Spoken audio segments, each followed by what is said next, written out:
The digital এডুকারে আবারও সবাইকে স্বাগত। আমি তোমাদের দর্শন বিষয় শিক্ষক অজয় স্যার চলে এসেছি নতুন একটি ভিডিও নিয়ে। তোমরা দেখতে পাচ্ছ সুন্দরভাবে লেখা রয়েছে বচন অধ্যায়ের তোমাদের পিওয়াইকিউ রিভিশন ক্লাস। তোমরা অনেকেই কমেন্টে চেয়েছিলে যে যেন আমি অবশ্যই পুরো চ্যাপ্টারের রিভিশন ক্লাস নিয়ে আসি। তো আজকে উপস্থিত হয়েছি। আমরা অন্য প্রশ্ন না করে বিগত বছরগুলি যদি বচন অধ্যায়ের কেমন ধরনের প্রশ্ন হয়েছে সেগুলো যদি সমাধান করি, তাহলে কিন্তু আমাদের কি হবে, একদমই ধারণা ক্লিয়ার হয়ে যাবে যে কী ধরনের প্রশ্ন আমাদের আসতে চলছে, তাই না? তাহলে দেখতে থাকো, চলো আমরা শুরু করছি। তাহলে এই হচ্ছে তোমাদের 2015 সালের প্রশ্ন। 2015 সালে এই ধরনের প্রশ্ন এসেছে। তাহলে আমি তোমাদের বলেছিলাম বচন অধ্যায় থেকে দু ধরনের প্রশ্ন হয়। একটা প্রশ্ন থাকে কি, লজিকের প্রশ্নটা কেমন থাকে, যে নিচের বাক্যগুলি তর্কবিজ্ঞানসম্মত বচনে রূপান্তরিত করো ও তাদের কোন কোন পদ ব্যাপ্য ও অব্যাপ্য তা লেখো। এটা তোমাদের পদের ব্যাপ্যতাও শিখিয়েছি আমি। তোমরা জানো যে একটা ওয়ার্ড জাস্ট এই যে অ্যাস এ বিনব এই শব্দটাকে যদি মনে রাখো তাহলেই কিন্তু তোমাদের হয়ে যাবে, তাই না? এই শব্দটাকে মনে রাখলে পদের ব্যাপ্যতাটা তোমরা খুব সুন্দরভাবে মনে রাখতে পারবে, তা আমি জানি। আর অথবা দিয়ে যে প্রশ্নটা রয়েছে উপরে, যারা নোট অ্যাটেন্ড করবে তাদের জন্য প্রশ্নটা রয়েছে উদাহরণসহ বাক্য ও বচনের মধ্যে পার্থক্য করো। এই প্রশ্নটা 2024 সালেও চলে এসেছে, তাই এই প্রশ্নটা তোমাদের পড়ার দরকার নেই, ঠিক আছে? এটাকে বাদ দিয়ে তোমরা পড়ো। কিন্তু অবশ্যই ছোট প্রশ্নকে অ্যাটেন্ড করার জন্য তোমাদের এই বড় প্রশ্নের ধারণা থাকাটা কিন্তু খুব জরুরি, ঠিক আছে? তাহলে দেখো আমরা লজিকগুলো করব, লজিকগুলো প্র্যাকটিস করব। তাহলে প্রথমে রয়েছে সাদা হাতি আছে, সাদা হাতি আছে। তাহলে দেখতে পাচ্ছ এখানে আছে রয়েছে। আমি তোমাদের নিয়মে করেছিলাম যে আছে যদি থাকে কোনো বচনে, আছে যদি কোনো বাক্যে থাকে, তাহলে কি নিয়ম চাই? আছে থাকলে যদি বাক্যের শুরুতে বিশেষণ থাকে, যদি বাক্যের শুরুতে কি থাকে, বিশেষণ থাকে, তাহলে হচ্ছে আই বচন। কোন বচন? আই বচন। আর যদি বিশেষ্য থাকে তাহলে থাকে এই বচন। তাহলে বিশেষণ থাকলে কোন বচনে যাবে? আই বচন। আর যদি বিশেষ্য থাকে তাহলে কিন্তু যাবে এই বচনে, ঠিক আছে? এই হচ্ছে তোমাদের নিয়ম। আর যদি আছের পরিবর্তে নেই থাকে তাহলে কিন্তু তোমাদের যাবে ই বচনে। কোন বচনে যাবে? ই বচন। সেটাতে আর কোনো কিছু অন্য কোনো নিয়ম নেই। তাহলে দেখো এটাকে যদি আমরা করি, প্রথমেই বচনের শুরুতে কি আমাদের লিখে নিতে হবে? এলএফ লিখে নিতে হবে, অথবা তর্কবিজ্ঞানসম্মত রূপ এই কথাটা লিখে নেওয়া যেতে পারে, কিন্তু বাংলায় আমি না লিখে ইংরেজিতেই এলএফ লিখে দেবো, তাহলে বেশি কথা লিখতে হবে না। তাহলে সাদা হাতি আছে, তাহলে আমাদের এখানে কোন বচনে যাবে? এখানে বিশেষণ আগে রয়েছে, তাহলে বিশেষণ আগে থাকলে কি হবে? কোন বচনে যাবে? আই বচনে যাবে। আই বচনের আকার কি ছিল? কোনো কোনো। তাহলে প্রথমেই লিখে নেব কোনো কোনো, কোনো কোনো, তারপর উদ্দেশ্যকে হাতি, কোনো কোনো হাতি, ঠিক আছে? তারপর আই বচন আকার কি? কোনো কোনো হয়, কোনো কোনো হাতি হয় কি? সাদা। কোনো কোনো হাতি হয় সাদা। কোন বচন গেল? আই বচন। এবারে আমরা ব্যাপ্যতা লিখব। প্রথমত পয়েন্ট করে নিতে পারো ব্যাপ্য, নিচে করে নিতে পারো অব্যাপ্য। পরীক্ষার সময় আসতে এইভাবেই অ্যাটেন্ড করতে হয়। তাহলে ব্যাপ্য, আই বচনে কোন পদ ব্যাপ্য? আই বচনে কোনো পদই ব্যাপ্য নয়। আমরা জানি অ্যাস এ বিনব, এই যে আই, আই ফর আই বচন, এন ফর কি? নান। নান মানে কোনো পদকে কি করে না? আই বচন ব্যাপ্য করে না। তাহলে খুব সহজ হবে। ব্যাপ্য, উদ্দেশ্য ও বিধেয় কি? উদ্দেশ্য ও বিধেয় কোনোটি নয়, কোনোটি নয়। তাহলে কি হচ্ছে? কোনোটি যেহেতু ব্যাপ্য নয়, তাহলে কি? দুটি অব্যাপ্য। তাহলে এখানে লিখে দেবো উদ্দেশ্য। উদ্দেশ্য কি আছে বলতো? উদ্দেশ্য আমাদের হচ্ছে হাতি। আর বিধেয় কি রয়েছে? বিধেয়টাও অব্যাপ্য, তাই না? এখানে ও দেব। বিধেয় কি রয়েছে এখানে? সাদা। বাস আমাদের এইটুকু যদি তোমরা করতে পারো তাহলে কিন্তু 2 এ 2 পাবে। কারণ নাম্বার বিভাজনটা যদি তোমরা দেখো, এই প্রশ্নের নাম্বার বিভাজনটা এমন থাকে 1 যোগ হাফ যোগ হাফ। তাহলে 1 নম্বর হচ্ছে বচন করার জন্য, আর 1 নম্বর হচ্ছে ব্যাপ্য, আর 1 নম্বর হচ্ছে হাফ নাম্বার হচ্ছে অব্যাপ্যর জন্য। তাহলে 2 হয়ে গেল। তাহলে তোমরা এইটুকু করলে কিন্তু 2 এ 2 পেতে পারো। তাহলে একটা করলে তোমরা 2 এ 2 পাচ্ছ, বাকি 3টা আরও রয়েছে, সেই 3টা করলেও কিন্তু তোমাদের কত পাবে? 8 নাম্বার কিন্তু পেয়ে যাবে। এই বড় প্রশ্ন লেখার থেকে কিন্তু এই লজিকে কিন্তু তোমরা বচন যদি করো তাহলে নাম্বারটা কিন্তু বেশি তোমাদের ক্যারি হবে। তাহলে এই ছিল একটা বচন। পরবর্তী দেখো, কি রয়েছে, রাজনীতিবিদরা কদাচিৎ সৎ হন। এখানে একটা শব্দ রয়েছে কদাচিৎ, তোমাদের নিয়ম লিখেছিলাম আমি, কদাচিৎ, কচিৎ এই জাতীয় শব্দ যদি থাকে তাহলে কিন্তু সদর্থক থাকলে কিসে যায়, নয়ার্থক যায়, নয়ার্থক। অর্থাৎ আই বচন থাকলে ও বচনে যায়, ও বচন থাকলে আই বচনে যায়, এটা কিন্তু তোমাদের বলা ছিল, তাই না? তাহলে এবারে দেখো এলএফ দেওয়াই আছে, এলএফ প্রথমে লিখে নেব। এখানে উদ্দেশ্যকে রাজনীতিবিদ আর বিধেয় হচ্ছে সৎ। তাহলে দেখো কোন বচন, এখানে হয় আছে, তাহলে এটা কিসে যাবে, নয়ে যাবে। কোন বচন, ও বচনে যাবে। কোন বচন, ও বচন। তাহলে ও বচনে কি হয়, কোনো কোনো নয়। তাহলে প্রথমে লিখে নেব কোনো কোনো। উদ্দেশ্যকে রাজনীতিবিদ, লিখে নেব রাজনীতিবিদ, রাজনীতিবিদ। রাজনীতিবিদ রা হবে না, কারণ কি, পরিমাণ তো আগে আমি লিখে দিয়েছি। যদি তোমরা এই ভুলটা করো, পরীক্ষা অধিকাংশ ছাত্রছাত্রী এই ভুলটা করে যে কি করে, ওই রাজনীতিবিদরা ওই পরিমাণটুকু কিন্তু আবার বারবার লিখে দেয়, এটা কখনো করবে না। কারণ এটা যদি করো তাহলে তোমাদের কিন্তু পুরো বচনটাই ভুল হয়ে যাবে। কেন কি, এখানে পরিমাণ আগে থেকেই দেওয়া আছে। তাহলে কোনো কোনো রাজনীতিবিদ, এটা হর্ন আছে, তাহলে কি হবে, নন।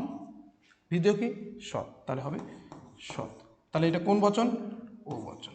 বোঝা গেল। এবার আমরা ব্যাপ্য অব্যাপ্য সেমভাবে লিখব। ব্যাপ্য ও বচনে কোন পদকে ব্যাপ্য করে, আমরা যদি এখানে দেখি অ্যাসে বিনবকে দেখি, অ্যাসে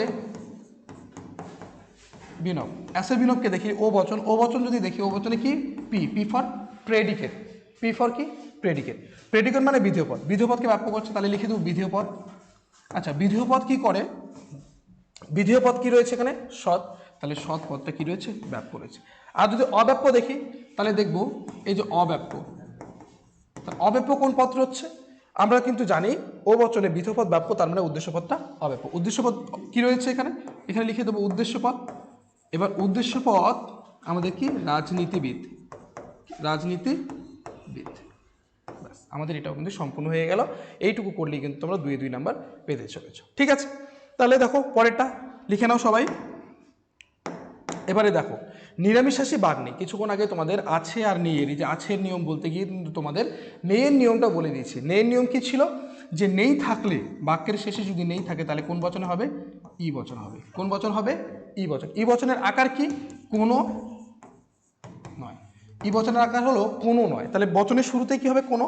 তাহলে প্রথমে এলএফ দিয়ে নিয়েছি, দেখো এলএফ থাকবে লজিক্যাল ফর্ম, তাহলে কোনো। উদ্দেশ্যকে এখানে এই বাক্যের মধ্যে বাঘ, কোনো বাঘ। তারপরে সংযোজক কি লিখতে হবে, নয়, কোনো বাঘ নয়, কি, নিরামিষাশী, নিরামিষাশী, নিরামিষাশী। ঠিক তাই, কোন বচন এটা, ই বচন হয়ে গেল। এইটা এসেছে আমাদের আই বচন, এটা ও বচন, এটা হচ্ছে কোন বচন, ই বচন। বোঝা গেল কথাটা। তাহলে আমরা ব্যাপ্য অব্যাপ্য লিখে নেব।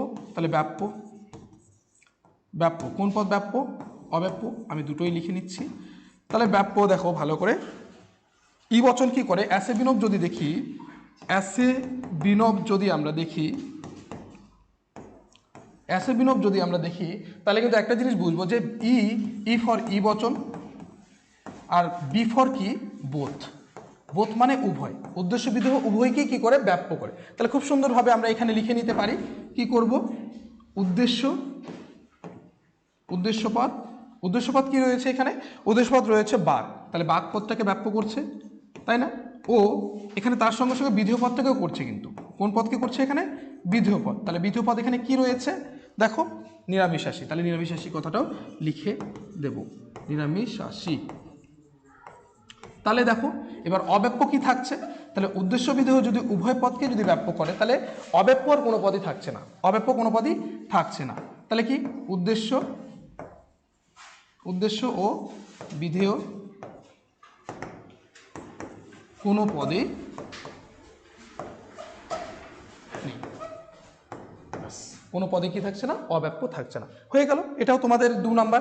এইটুকু করলেই তোমাদের কিন্তু 3টে লাইন লিখলেই কিন্তু তোমাদের 2টি নাম্বার পেতে চলেছ। তাহলে 3টা করা হয়ে গেলে 6 নাম্বার পেয়ে যাচ্ছ, 4 নাম্বার আর একটা বাকি রয়েছে, এটা করলে কিন্তু তোমাদের শেষ। ঠিক আছে, চলো দেখো লাস্ট, দেখো লাস্ট কি রয়েছে, কেবলমাত্র দার্শনিকরা সুখী, কেবলমাত্র দার্শনিকরা সুখী। তাহলে এখানে আমরা দেখব কেবলমাত্র নিয়ম, কোন নিয়ম, কেবলমাত্র। আমরা কেবলমাত্র নিয়ম শিখে এসেছি, তোমাদের শিখিয়েছি কেবলমাত্র, একমাত্র, শুধুমাত্র। এই জাতীয় শব্দ যদি থাকে, এই জাতীয় শব্দ যদি থাকে তাহলে কোন বচনে হয়, এ বচনে হয়। কোন বচনে হয়, এ বচনে। আর এ বচনে করে কি করতে হবে, উদ্দেশ্য ও বিধেয় কি হয়ে যাবে, পরিবর্তন হয়ে যাবে, পরিবর্তন, জায়গা পরিবর্তন করবে। উদ্দেশ্য বিধেয় কি করবে, জায়গা পরিবর্তন করবে। তাহলে দেখো আমরা এখানেই করছি, তাহলে এখানে উদ্দেশ্যকে দার্শনিক, বিধেয়কে সুখী ব্যক্তি। তাহলে আমরা এ বচনে করব কোন বচনে, এ বচন। তাহলে প্রথমে এ বচনে কি আসে, সকল। এখানে উদ্দেশ্যকে দার্শনিক, তাহলে সুখীটা আগে আসবে, বিধেয়পদ যেহেতু, সকল সুখী ব্যক্তি, সকল সুখী ব্যক্তি হয় কি হবে, দার্শনিক।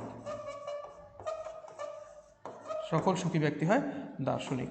কোন বচন এটা, এ বচন। এ বচন এবার ব্যাপ্য অব্যাপ্য লিখবো, তাহলে এখানে ব্যাপ্য লিখে নিই, খাতায় তোমরা নিচের দিকে লিখবে ব্যাপ্য। কোন পদকে ব্যাপ্য, উদ্দেশ্য পদকে ব্যাপ্য। উদ্দেশ্য পদ এখানে কি রয়েছে, উদ্দেশ্য পদ রয়েছে সুখী, সুখী ব্যক্তি, এটা ব্র্যাকেটের মধ্যে লিখে দেবে, ব্র্যাকেট। তারপর অব্যাপ্য, দেখো অব্যাপ্য, অব্যাপ্য কি করতে পারি, বিধেয় পদ। এই বছরে আমরা জানি বিধেয় পদ অব্যাপ্য, তাহলে বিধেয় পদ কি রয়েছে, দার্শনিক। এটাও আমরা কোথা থেকে বের করতে পারি, দেখো কোথা থেকে বের করতে পারি, ভালো করে অ্যাসে বিনোদ থেকে বের করবেন। অ্যাসে বিনোদ দেখো ASE,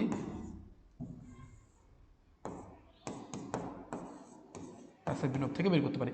AS, A for a বচন, এস ফর সাবজেক্ট, সাবজেক্ট মানে উদ্দেশ্য পদকে ব্যাপ্য করে, তার মানে বিধেয় পদকে অব্যাপ্য করে। একদম সহজ, দেখো হয়ে গেছে, বুঝতে পারলো একদম। কোনো সমস্যা থাকলে তোমরা কমেন্ট করে অবশ্যই জানাবে, এরপর তোমাদের দেখা হচ্ছে। তার সঙ্গে সঙ্গে দেখো এবার 2015 করলাম, এইটা এক ধরনের প্রশ্ন তোমাদের, যেখানে কি হয়, ব্যাপ্য হয় এবং অব্যাপ্য হয়। ঠিক আছে, তাহলে এবার দেখো আজকের ভিডিও এ পর্যন্তই। আমি 2015 সালের প্রশ্নটি তোমাদের সলভ করে দেখালাম, তোমরা রিভিশন ক্লাস চেয়েছিলে, তাই বচন অধ্যায়ে আমরা এইভাবেই 2015 থেকে আমরা 2024 সাল পর্যন্ত প্রত্যেকটি প্রশ্ন সুন্দরভাবে সলভ করব।